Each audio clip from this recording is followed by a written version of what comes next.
देखिए आज पूरे 22 के 22 जिलों से पूरे हरियाणा प्रदेश से जो पिछड़ा वर्ग के ओबीसी के अलग अलग कास्टों से सभी नुमाइंदे आज यहाँ आए हैं और उन्होंने जहाँ माननीय मुख्यमंत्री महोदय का इस बात के लिए धन्यवाद किया है कि बहुत सी मांग जो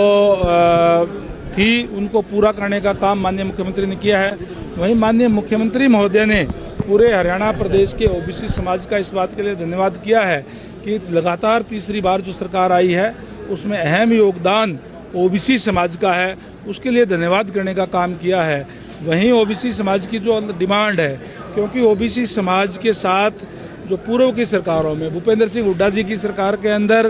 कांग्रेस की सरकार के अंदर लंबे समय से जो है अन्याय हुआ है, उनको उनके हकों से वंचित रखा गया है। उनके वो मांग भी रखने का काम किया है, चाहे वो अलग अलग कास्टों को लेकर के उनको जिस तरीके से जो कार्य करते हैं, उनके बोर्ड और कॉरपोरेशन बना करके उनके प्रतिनिधियों को उसके अंदर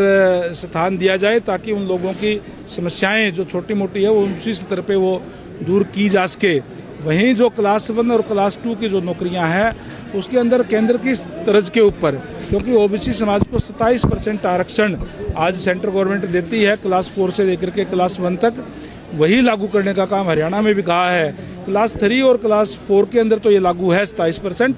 लेकिन क्लास 1 और 2 के अंदर 10 और 5 15% है, वो भी 27% की बात कही है। माननीय मुख्यमंत्री महोदय ने का धन्यवाद करूंगा कि उन्होंने इस पे गंभीरता से विचार करने का कहा है और पूरा इस पे विचार करके निश्चित रूप से वो भी लागू करने का काम करेंगे। प्रमोशन को लेकर भी कोई मांग रखी गई है कि प्रमोशन में भी आरक्षण होना चाहिए, ऐसा कुछ नहीं? अभी तो हमने इस बात की रखी है कि जो ओबीसी समाज है